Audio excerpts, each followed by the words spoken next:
In the ancient hills of Entenzi, where the sun set with a crimson whisper and the wind carried the scent of forgotten spirits, there lived a hunter named Kaluma. Strong, respected, and fearless, Kaluma was the pride of his village. His arrows never missed, and his feet moved like wind through tall grass. Yet for all his courage, Kaluma was a solitary man. He had watched his friends marry, raise children, and grow old with laughter in their huts. Still, he wandered the forest alone, listening to the whispers of trees and tracking creatures others dared not follow. Then one day, something changed. It began at the mouth of the Nyoka River, where Kaluma had chased a wounded antelope.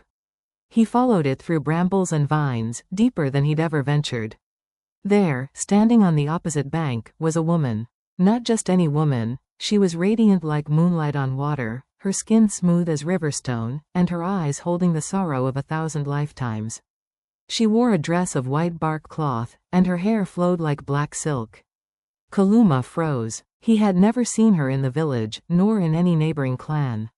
And yet she stood there, unafraid, watching him. "Are you lost?" he asked. "I am where I am meant to be," she said. "Are you?" Her voice was like mist, soft, but chilling. Kaluma felt a tremor he could not explain. He offered her food, but she declined. He offered her shelter, and to his surprise, she agreed. She crossed the river without touching the water. Her steps were like shadows, light and silent. Kaluma did not ask where she came from. Something in him knew not to. He brought her to the village. The elders questioned him, but the woman, who gave her name only as Nia, spoke so sweetly and bowed so humbly that suspicion dissolved like smoke. Within weeks, Kaluma married her. And that was when the strangeness began. She worked without complaint, cooked meals that tasted like memories, and never raised her voice. But she never laughed, never cried, and when the sun cast its golden light across the compound, something was always missing. She cast no shadow. At first, Kaluma thought it was his imagination. Perhaps it was the angle of the sun or the dust in the air. But days turned to weeks, and no matter how bright the light, no shadow ever followed Nia. He told no one, not even the elders. The village praised his bride's beauty, her devotion, and her quiet grace. Yet at night, Kaluma lay awake, heart drumming like a war song. One evening, he followed her. She said she was going to the stream for water, but instead, she walked past the path, past the trees, and into the burial grounds. Kaluma hid behind an old acacia tree, heart pounding. He watched as Nia knelt by a mound of stones and began to hum a tune unlike any human melody. The wind stopped. The birds fled, and the earth beneath her seemed to pulse. The hunter stepped forward. "Who are you?" She turned, slowly, her eyes reflecting the moon like twin pools of silver. "You should not be here. You walk among the dead. You cast no shadow. What are you?" Nia stood, her face unreadable. "Would you cast away all you have for the truth?" Kaluma gripped the hilt of his blade. "I would rather live with the truth than sleep beside a lie." A silence fell, so thick, it stifled even the crickets. She took a breath, and the air grew colder. "Then follow me. But you must not speak. You must not run. And you must not turn back." They walked deeper into the woods than Kaluma had ever dared. Trees twisted like old hands. Mist curled around roots like sleeping snakes. Eventually, they came upon a cave. Blacker than night, colder than death.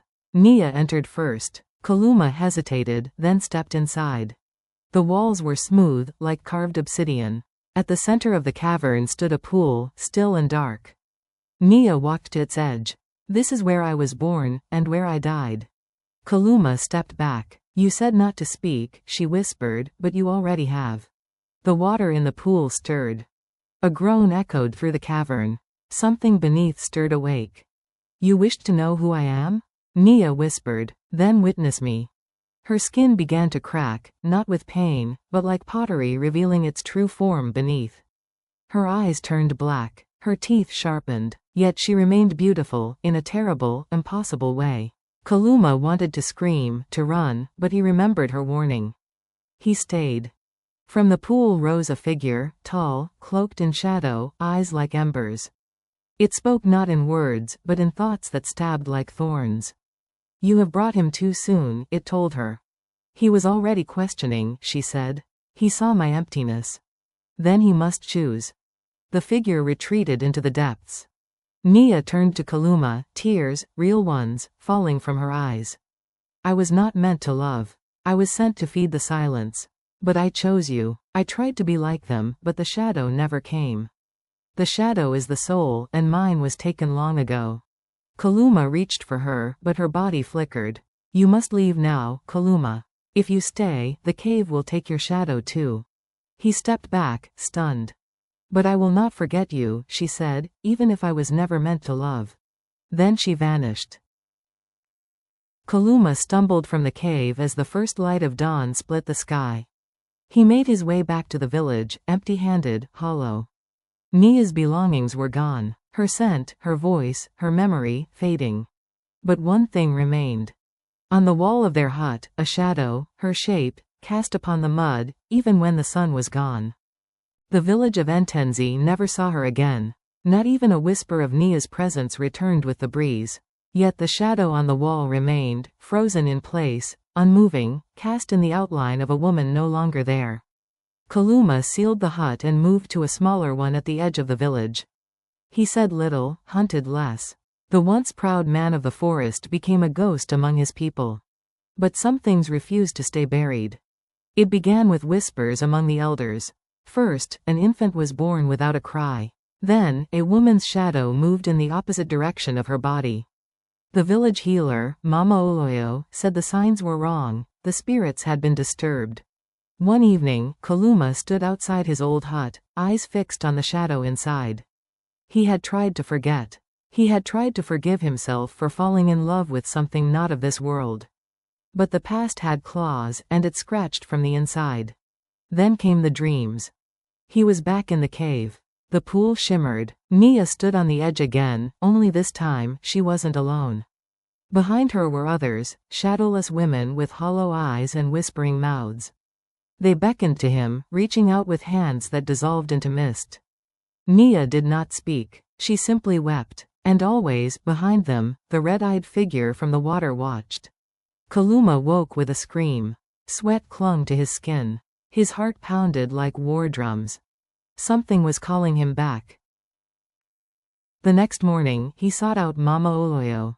She was bent with age, her back curved like a crescent moon, and her hut smelled of herbs and smoke.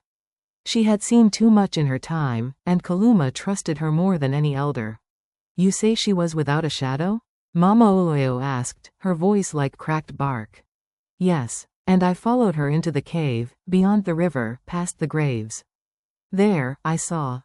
You saw the Ingumu. Kaluma frowned. What is that? The watcher beneath the waters. The keeper of broken spirits. Long ago, it was said that some women who died in sorrow or rage were drawn to it. They became brides of silence, soulless, eternal, and shadowless. Their love could heal or curse, depending on who found them. I found her, Kaluma whispered. Mama Oloyo's eyes narrowed. Then something is coming for you, hunter. For you took what the Ingumu claimed. That night the rains began. Hard, pounding rains that beat the rooftops like fists. Thunder growled across the hills, and lightning forked through the sky like the teeth of the ancestors. Kaluma sat by his fire, clutching his bow, eyes on the door.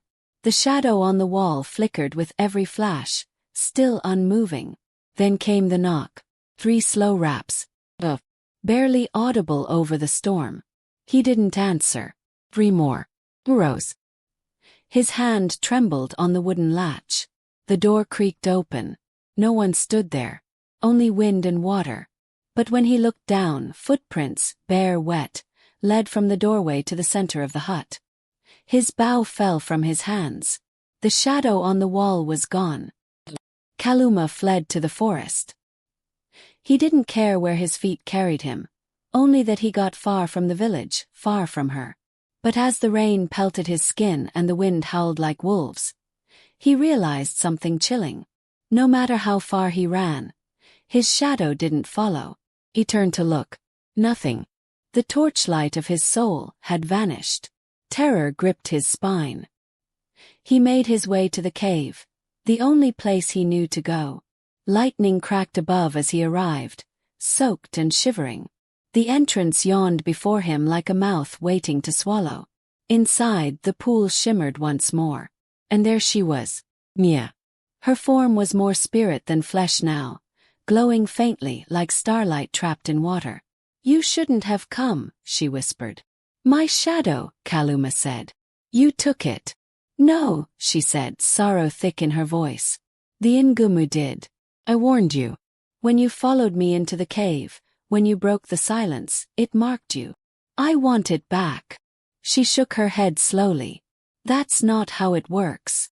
I was a man of the sun," he said, stepping closer. "Now I am no more than a shell. What am I without my shadow? You are half." The pool behind her rippled. The air grew cold. The watcher rose again.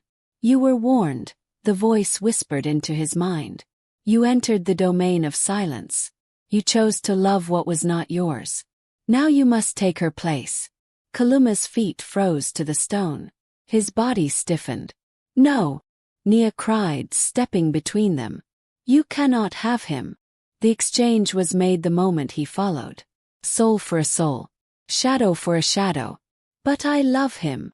"Then give him back what is his." Silence. Then Nia turned to Kaluma, tears streaming. She placed her palm on his chest. "I was born in death. But in you I lived." The pool surged. And then she was gone. Kaluma gasped. A sharp pain tore through his chest. The cold lifted. He stumbled backward, breathless. Behind him, on the wall of the cave, his shadow had returned. He walked out of the cave, barefoot, broken and reborn. The rain had stopped. The forest was silent once more. But not empty. He carried with him a weight that could not be seen. A story no one would believe. A love that cost more than blood. And when he returned to the village, Mama Oloyo looked into his eyes and simply nodded. "You've been touched," she said. "Yes," Kaluma whispered. "But I have my shadow back." And yet, sometimes, only sometimes, when he stood under the sun, two shadows followed him instead of one.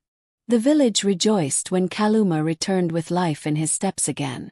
The hunter who had once been hollow-eyed and haunted now walked with renewed strength. But those who looked closely noticed something strange. When Kaluma stood by the fire or beneath the noonday sun, there were always two shadows on the ground, one slightly behind the other. The villagers whispered behind their hands. Children pointed. Elders fell into uneasy silence. Kaluma said nothing. But every night, as he lay beneath his thatched roof, he could feel it. The second presence. Not threatening. Not cold. Just there. Watching. Waiting. Sometimes he dreamt of her. Nia, standing at the edge of the water, her face softer now, more human than before. Her lips would part to speak, but no words ever came. Only the sound of wind rustling through reeds. Then one night everything changed. It was during the season of masks, a time when the villagers danced in firelight to drive away evil spirits and honor their ancestors. Kaluma watched from a distance, as he had since Nia vanished. He did not dance. He no longer trusted joy, it felt borrowed. But as drums thundered and feet stomped the earth, a masked figure entered the circle. She wore a veil of black silk and robes that shimmered like river stones. Her movements were slow, like waves, and her feet left no mark on the dust. The people watched in awe, some clapping, others whispering, but no one dared speak her name. Kaluma's blood froze. He recognized the dance. It was Nia's. The woman turned toward him. The crowd parted. Without a word, she reached out her hand. Kaluma took it. Together, they moved toward the forest's edge, past torchlight and into the dark. They walked in silence for what felt like hours, though time had no meaning there. The trees thickened. The sky vanished. And the air tasted like forgotten stories. When they reached the clearing by the Nyoka River, where he had first met her, she removed her veil. It was Nia, but not quite. Her skin was less luminous now. Her hair streaked with white like smoke. Her eyes, though still deep, shimmered with something new, peace. "I was not meant to return," she said softly. But part of me remained with you. The shadow was not just yours, it became ours. Kaluma said nothing. His heart ached with every beat. I loved you, she continued. Even when I was hollow, even when I was cursed. And because I loved you, I gave you back your soul. Kaluma stepped forward. And what became of yours? She smiled sadly. I have none. But I have memory. And sometimes memory is heavier than flesh. They sat by the river as the wind played with the reeds. She told him of the world beyond, of the cave where voices slept, of the water that remembered every sorrow ever whispered to it. She spoke of the Ngumu not as a monster but as a guardian, bound by ancient laws old as the earth itself. It is not evil, she said. It is balance. Then why let you suffer? Because I chose to love when I was not supposed to. She placed her hand on his. And because you chose to love me, you are now marked. Kaluma lowered his head. Then what am I now? Part man, she said, and part silence. Can I live like this? You already have. They sat until the stars blinked through the clouds. Then slowly Nia began to fade, like mist in morning light. Kaluma reached for her. Don't, she said. If you touch me now, you'll never return. I don't care. But I do. Her voice cracked like a breaking branch. Live, Kaluma. Live for both of us. And then she was gone. No wind. No flash of light. Just absence. Kaluma woke in the forest clearing alone. But the strange thing was, he no longer felt empty. His shadow was whole again. Yet in moments of silence, in still waters or reflections in polished wood, he would see her, the second shadow, following, protecting, not haunting, loving. Years passed. Kaluma aged as all men do. He became a teacher to younger hunters, a storyteller beneath the baobab tree. He never married again. When the children asked why, he would smile and say, because the one I loved walked without footsteps. And in his final days, as his breath grew shallow and the veil between worlds thinned, Kaluma returned to the Nyoka River. There he sat beneath the moonlight. And he waited. When the last breath left his chest, the villagers found him smiling. No wound, no fear, only peace. But what they couldn't explain, what the elders kept to themselves, was this. At his side, two shadows lay on the ground, side by side, motionless, together.